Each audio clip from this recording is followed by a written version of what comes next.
Many of us don't know we're addicted to anything. We don't know how much it's hurting us, but I want you to think about these 10 things which I'm going to go over based upon another fellow YouTuber which I saw really gave his testimony when it came to weed addiction to really help you and motivate you in order for you to overcome this, whether you're conscious of your addiction or not. I do want to say that it was very hard. Every month felt like it got easier. The first couple weeks were terrible, but then a month passed and I felt better and things were still a little rough, but after like 2 or 3 months, I finally kind of got over it. I also really wanted to quit this time. There was a lot of this being a personal choice, and I think that made it easier. The first thing is you have to realize you have a problem, that it's something that you're trying to overcome. You have to choose to get rid of this thing into your life. For me, at one point, it was pornography. Having access to it was so easy. But for this person, it was weed. There's cigarettes. There's even addiction to sex. Multiple partners just going around. We all have struggles with. Some of us it's gambling, going to the casino all the time. Some of us it's cocaine, which is so destructive.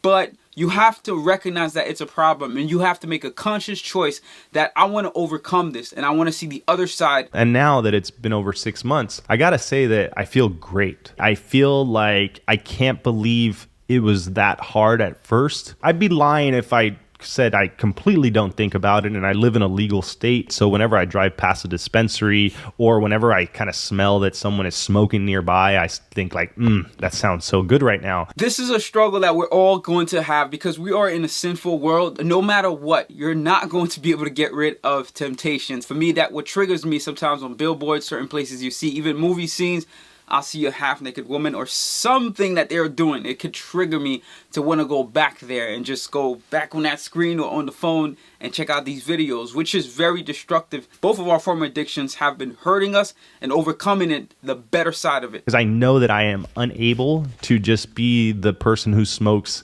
in the evenings or the person who smokes on the weekends, because I've been addicted to it for so long, and I have always been the person that smokes 24/7. I'm finally starting to understand when addicts say like they just can't do it. So one of the struggles you're gonna have is dabbling back into it. You cannot do this being partial. You have to be completely dedicated to this. And I know it's hard because I also have dabbled back in, dabbled back out. And I said, I'm going to commit to never doing this. And then I dabbled back into it a year later, 6 months later. It's a hard thing to overcome. We live in a world that's very advertising heavy. Meaning anything that triggers you, you might see it on the billboard every single day, on television, or any show that you're watching, on your phone, on social media. You have to consciously make that decision that I do not want to dabble in this. I'm not going to touch that. Because if you say, I'm going to do this tomorrow or the day after, or I'm only going to do this in the evening, and then I'm eventually going to gradually get there. No. And I'm sorry to say, you have to go cold turkey. That is the only way for you to stop. It's hard in the beginning, but eventually you're going to overcome this as time goes by. Because of the self-medicating with weed and alcohol, after being sober for a while, I'm noticing that my anxiety and depression was definitely elevated by smoking weed every day. It wasn't reduced. Although I used to think that it was helping me with those things, and I convinced myself that it was helping me with those things, and I would see the studies where people were saying like, oh, there's new studies saying that weed does help with that stuff. The truth is there's also studies that show that weed amplifies that. For the last 6 months, I gotta say that I realize how much better my depression and anxiety is, and how much worse I was making it with smoking every single day. This is a lie that you're gonna get told. We see this in a lot of TV shows, the ways that the media portrays normal behavior, but they are very hurtful to us. They're destructive to our mental states, and he confessed this too, because I dealt with that as well.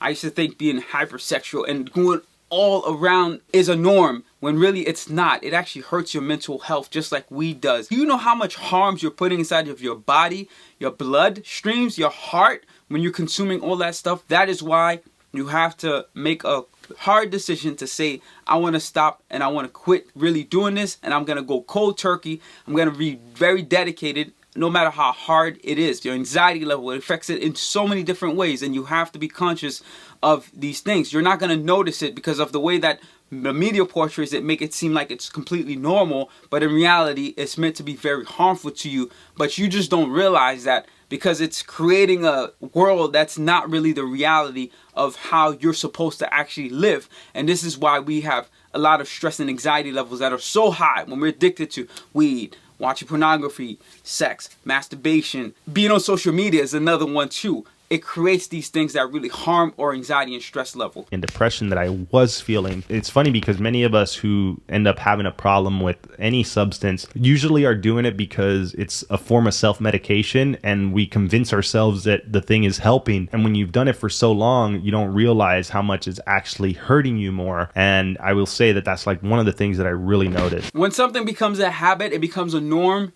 you tend to adapt to it. Initially, once your body starts doing it, you'll have that opposite rejection that it naturally doesn't think this is good for you. But you force yourself and think about it in a way where, oh no, this is good for me. You train your body to really consume it. And this is how you fall into the trap of it becoming a normal part of your life, a normal behavior that is actually harming you. It's just like food habits. We know that pork is bad. It's really bad. Your body takes days to actually digest it. Versus if you go on a plant-based diet, not saying it's for everybody, it's actually much beneficial. Your body consumes the food. As long as it's, of course, you're staying away from the starch-heavy food. Your body's consuming it and you're living much more better, lighter. It's processing things much more better inside of your body. If you weigh the two options right there, do you go pork or plant-based? If those were your only two options, which would you do? The pork, when you initially eat it, what's going to happen is your body's going to probably fight against it because it's like, I'm not too sure about this. But then you eat it more and more, you psych yourself into it, then it becomes a normal eating thing inside of your diet. But the plant-based, at any point in time you decide, I'm going to go this way, your body will never reject it because it knows naturally that's what it wants. That's what it really needs. It has all the nutritions and it knows that it can digest it pretty efficiently. So at any point in time you could do the plant-based thing. But the pork, you have to force yourself. You got to go through this like process in order for you to start eating it. But my lungs have taken a lot of damage from smoking over the years. And I will say that I would wake up in the morning, and when I would take like that first deep breath of the day upon waking, I can feel like how much my lungs hurt. Like I felt pain in my lungs from just smoking and vaping too much. Also, like I train jiu-jitsu. I used to love getting high before I go to jiu-jitsu class and rolling and being high. It's kind of part of the culture of jiu-jitsu. Many of us that train also smoke weed, but I didn't realize how much it was hurting my cardio and it was hurting my stamina because my lungs were just kind of damaged from smoking so much over the years and from vaping all day long. So you see the physical damage that this causes as well. A lot of addictions have that factor into it. Weed, smoking cigarettes, it does that. Cocaine, same thing. It hurts your body over time. Social media addictions, of course, it's the anxiety and stress level, but it can also affect other physical aspects in terms of like your sleeping patterns, the way that you react to certain things. Same with watching pornography. Eventually, you start getting into this illusion of accepting something as a norm, but really it's not. It's actually hurting your physical in a way that you sometimes cannot even recognize. Getting out of that is much harder, but you have to initially recognize that there's a problem and I need to do something about it. So it's not like, oh, that guy's definitely high. Sometimes I'm sure people were probably like, is he high? Because he's kind of acting a little funny, but I was just so good at being high all the time that it wasn't noticeable. But I do realize now, after being sober, how much it made me just be weird socially. I don't know how much better to put it, but that being weird turned me into an introvert, and it almost produced social anxiety that I don't think I would have had, and I don't think was something that was natural for me. And it was mostly because I think of me just consuming cannabis all the time. You may not realize how these addictions affect your social life because you're thinking about certain things differently. You're not operating in the same mental state because our brains are impacted by any type of addiction that we do. We are sometimes very insecure because we're thinking about, oh, is this that? I can tell you from watching pornography, the way they portray things to be this way, the way I looked at women at one point, especially when I was younger in my teen years, it was much more like, is this the norm? Is this not the norm? You know, am I actually walking with someone that society is going to accept as a norm? So all these social thoughts that goes through your mind when it's really not reality. The way he explained this about weed is just so perfect because He's thinking about smoking all the time. What is this person thinking about me? Is he thinking about me right now? Or am I going through this? Am I the only person thinking about it? Did you notice that? Puts your brain in this like very insecure state. It just makes you a lot different than where you're actually supposed to be. And it causes you to not have those, build those social relationships, especially like if you work a job where that's all you do. You're gonna struggle with that. I feel kind of stupid because of how much money I've spent over the years because of weed. So that's definitely something else that I noticed in the last 6 months. On the high end, my weed budget was close to $400 a month. So if you think about that, in a year, that's almost $5,000. $5,000 per year. That is insane. If you do $5,000 across 7 years, $35,000 that you would have saved. If you compound it, put into some investments, mutual funds, or index funds, that money could have easily been like $70,000, $100,000 if you think about it, which is crazy. So if you're putting money away and putting it towards these addictions, this is what it causes you. And if it doesn't cost you the money, it's gonna cost you time. Pornography, for example, definitely will cost you time, because instead of you spending time on being productive and doing other things that you need to do, or yeah, you're right behind the screens and just like looking at stuff all the time. Social media, a lot of time it's a waste of your time too, but a lot of people are addicted to it. It was initially meant for you to connect with other people, but we understand the start of the memes, the start of the posts to pretty much talk about this person, it became a thing where you just got to get on every single morning. One thing I try to avoid doing is the first thing I do in the morning is scroll through social media. The only thing I would open up is YouTube, because of the fact that a lot of devotionals that I do are on there. I'll just go straight to the videos, and it knows now that is the first thing I want to see. So it shows that on my homepage. Therefore, I don't have to go look and search for it. It knows the things that I usually watch. You have to train your mind, your body to work this way, so that way you're not stuck on these addictions. And the more you do that, the more repetitions that you do, the easier it becomes. And you can get back to a normal anxiety and stress level, because you're not going to completely be able to get rid of anxiety and stress, but managing it and able to consume it at a moderation, at a normal pace, at a normal level. Yes, you can control that by the actions that you do, the actions that you take when it comes to things you do in the morning, things you do throughout the day, and how much you let addiction influence your life. Kind of mentioned it throughout this video that I've always been like a highly functional stoner, and I've always been able to get my shit done. Didn't realize how much harder weed made it for me to get stuff done. And I didn't realize how much of being in that permanent haze and that foggy high all the time feeling was impacting my productivity, was impacting my desire to want to do things and my ability to do some of those things. It was hard for me to focus. So notice how much of his productivity went out the window. It was thrown away. It was much harder for him to have that because of this. It is the same thing on pornography that I experienced as well, because my focus was on that. For some reason, it reduced that part of my brain, and it made me a little bit more lazier than I am now. What happens is when you're not watching and also masturbating out there, just releasing your energy out, completely out, just waste. You're holding onto that, it recycles throughout your body, and it's making your mind work much more better. And you could see a lot of studies done on this. The more you can retain your semen, us that are actually men, or able to hold on to that energy inside of us, it helps us function a lot much more better. It gives us that energy and that boost that we have not released. It just recycles throughout our body, and it increased productivity. I can testify against this because that's the same thing I experienced. I'm able to do 2-3 times as much in the same amount of time, and I don't feel like I'm exhausting myself, and I'm completely able to function on the same amount of sleep. I noticed that there was a lot of things that I wanted to do or start doing that always felt like a little bit harder to do because of the fact that I was high all the time. Like, it's so much easier to be motivated to go to the gym when you don't wake up and smoke a bowl the first thing in the morning. Kind of have more energy, and you just have more mental clarity and focus. And it's a lot easier for you to want to set goals and be ambitious and do bigger things when you're not in that weed brain fog. Yes, your motivation and your ambition, that is the final point, which is what really helps you get a lot done in life.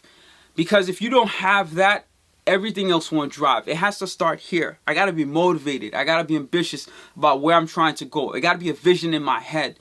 And if you're getting that as a fog, it's not clear because of the fact that you're distracted by this other addiction or this other thing that's consuming your time, you're not going to have that. And everything else will not follow.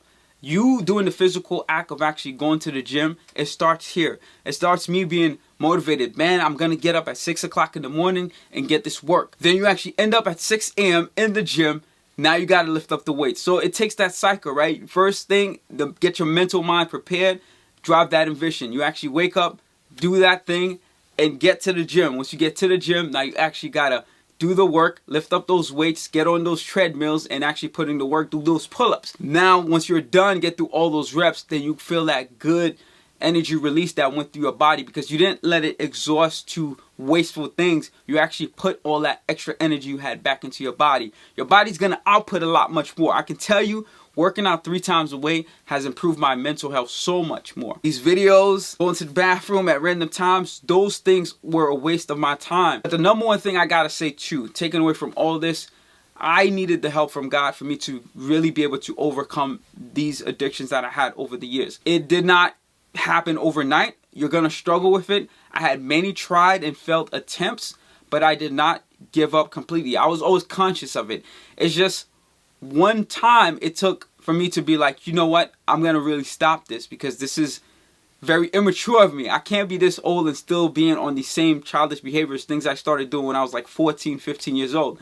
Like, why is it taking up so much of my time, of my life? I want that control. I don't want to be enslaved to it anymore. I want the ability to be able to completely say yes or no. Being able to do that provides you so much freedom.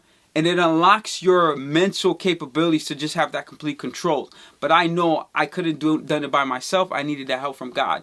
Reading the scriptures in the Bible every single day has helped me abstain from certain behaviors and certain patterns. No matter what, I can tell you, going from wintertime to springtime and you start seeing how these women dress, it makes your mind go crazy when you see that change of season that are happening because everybody was hibernating. It's a struggle, but it's easier to fight those temptations because of the fact that I'm inside of the Word. I'm praying every single day.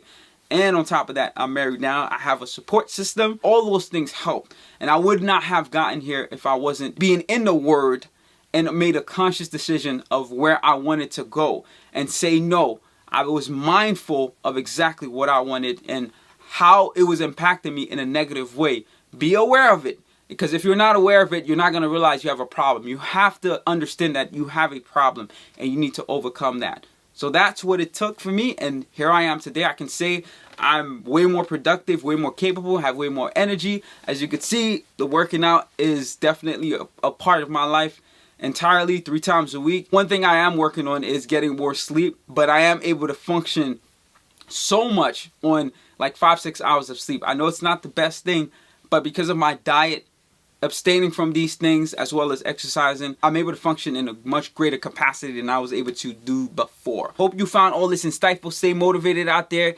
Get rid of those addictions.